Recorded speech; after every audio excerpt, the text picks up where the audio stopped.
अपनी कामनाओं के कारण हम कभी उस ज्ञान को नहीं समझ पाते जिसके कारण हमारे भीतर समझ विकसित होती है। दुनिया में सभी लोगों को वह समझ विकसित नहीं हो सकती, इसलिए यदि आप वह इंसान हो जो जीवन को समझना चाहता है तो आपको अकेले ही चलना होगा। शुरू करते हैं आज की तुम्हें अकेले चलना होगा। एक बहुत महान राजा थे जिन्हें ज्ञान में बहुत रुचि थी। एक बार उनके दरबार में एक महान सन्यासी आने वाले थे। उनके आने के कारण राजा बहुत अधिक प्रसन्न थे, लेकिन वह सन्यासी हर किसी से नहीं मिला करते थे, इसलिए वह महल आए और एक अकेले कक्ष में राजा से मिले।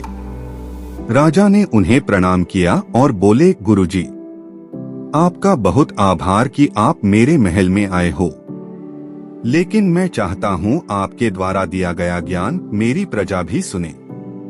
सन्यासी बोले, राजा, बिना उनकी इच्छा के तुम यह कैसे कह सकते हो कि उन्हें मेरे ज्ञान की जरूरत है। राजा बोला, गुरुजी, आप यह कैसी बात कर रहे हैं। हर मनुष्य को ज्ञान की जरूरत होती है ताकि वह अपना जीवन समझदारी से जी पाए। सन्यासी बोले, यह तो तुमने ठीक कहा, मनुष्य को ज्ञान की आवश्यकता होती है, लेकिन ज्ञान तो हर जगह उपलब्ध है, फिर मनुष्य उसे क्यों ग्रहण नहीं करता। राजा बोला, गुरुजी, मुझे यकीन है कि मेरी प्रजा आपके ज्ञान को जरूर ग्रहण कर लेगी, इसलिए मेरी विनती है आप मेरी बात को स्वीकार कर ले। सन्यासी बोले, ठीक है राजा, आप तो जानते ही है मेरा निवास स्थान इस महल से बहुत दूर एक ऊंची पहाड़ी पर है। यदि आपको लगता है कि प्रजा को मेरे ज्ञान की आवश्यकता है तो आप उन्हें लेकर मेरे निवास स्थान तक पहुँचे। आपकी प्रजा को ज्ञान प्राप्त करने के लिए इतना मूल्य तो चुकाना ही होगा। सन्यासी की बात सुनकर राजा अत्यंत प्रसन्न हो गया। वह बोला, गुरुजी, मेरी तरह प्रजा भी आपको बहुत मानती है, मुझे तो बस कहने की देर है, वे सभी आपके पास पहुंच जाएंगे। सन्यासी बोले, ठीक है राजन, आप कल ही प्रजा को लेकर मेरे निवास स्थान पर पहुंच जाना, वहां मैं उन्हें अपना अनमोल ज्ञान दूंगा। ऐसा कहकर सन्यासी महल से चले गए। सन्यासी के महल से जाते ही राजा सेनापति से बोले, पूरे राज्य में ढिंढोरा पिटवा दो कि उन्हें कल सन्यासी जी से मिलने के लिए जाना है। राजा की बात सुनकर सेनापति ने ऐसा ही किया। सन्यासी के दर्शन की बात सुनकर सभी लोग बड़े उत्सुक थे। वह किसी भी कीमत पर सन्यासी के दर्शन करना चाहते थे। प्रजा का ऐसा उत्साह देखकर राजा के अंदर आत्मविश्वास आ गया कि अब तो प्रजा के भीतर वह समझ उत्पन्न हो जाएगी जिससे कि उनका जीवन खुशहाल बनेगा। दूसरे दिन सुबह सभी लोग बहुत उत्सुकता से राजा रानी के साथ पहाड़ की तरफ चल पड़े। प्रजा ने राजा के साथ थोड़ी ही दूरी तय की होगी कि प्रजा को एक जगह तांबे के सिक्के दिखाई दिए। उन सिक्कों को देखकर 20% जनता तांबे के सिक्कों को बटोरने में लग गई।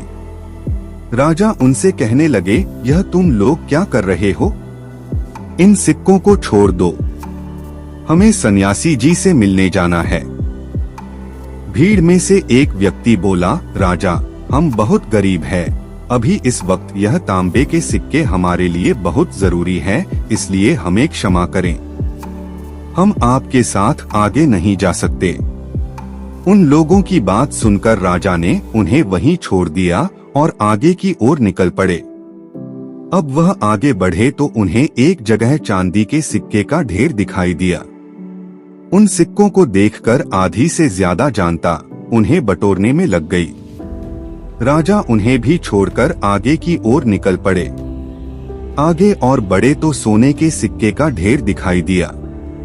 सोने के सिक्के देखकर तो बची हुई जनता और भी पागल हो गई। वह उन सोने के सिक्कों को बटोरने में लग गए और अब सिर्फ राजा रानी ही बचे थे जो कि पहाड़ की तरफ जा रहे थे। अब वे पहाड़ के कुछ नजदीकी आने लगे थे कि उन्हें हीरे के आभूषण दिखे। उन आभूषणों को देखकर रानी से नहीं रहा गया और वह भी उन आभूषणों देखने लगी और वहीं पर रुक गई। मजबूरी में राजा को रानी को भी छोड़ना पड़ा और वह आगे बढ़ गए। राजा जब सन्यासी जी के पास पहुँचे तब न प्रजा उनके साथ थी, न सैनिक न रानी, वह अकेले ही थे। राजा को अकेला देखकर सन्यासी बोले, अरे राजन, आप अकेले आए हो, आपकी प्रजा कहाँ है? मैंने तो आपकी प्रजा के बैठने के लिए सभी इंतजाम करवा लिए थे, लेकिन आप तो अकेले ही आए हो। राजा बोला, गुरुजी, जब मैं निकला था तब मेरे साथ प्रजा थी, लेकिन आते आते मैं अकेला ही रह गया। सन्यासी बोले, राजन, शायद अब तुम मेरी बात को समझ चुके होंगे कि ज्ञान मार्ग पर मनुष्य को अकेले ही चलना पड़ता है। यह इंसान के अंदर की आवाज होती है जो कि उसे इस रास्ते पर ले आती है। लेकिन संसार के लोग तो कामना, भोग और धन के लोभी होते हैं। उनके लिए ज्ञान को ग्रहण करना अत्यंत मुश्किल है। सन्यासी फिर बोले, राजा, किसी बात को सुन लेना और समझ लेना एक बात होती है और उसे अपने जीवन में उतरना बिल्कुल दूसरी बात होती है। इसलिए यदि आपकी स्वयं की इच्छा है तो आपको अकेले चलना होगा। भीड़ कभी भी एक साथ ज्ञान या समझ नहीं प्राप्त कर सकती। राजा ने सन्यासी के आगे हाथ जोड़ लिए। वह बोले, गुरुजी, अब मुझे समझ आ रहा है कि बैठने की व्यवस्था के साथ साथ अपने तांबे, चांदी, सोने और हीरो को जगह जगह रखवाने की व्यवस्था भी की थी, ताकि आप मुझे समझा सके कि जो मनुष्य धन को देखकर रुक जाता है वह फिर कभी ज्ञान की तरफ नहीं आ सकता। राजा ने सन्यासी का आभार व्यक्त किया और वह फिर अपने महल लौट गया। कहानी से शिक्षा। इस कहानी से हमें यह शिक्षा मिलती है, ज्ञान उसी को प्राप्त होता है जो अपनी कोई कीमती चीज छोड़ने को तैयार हो।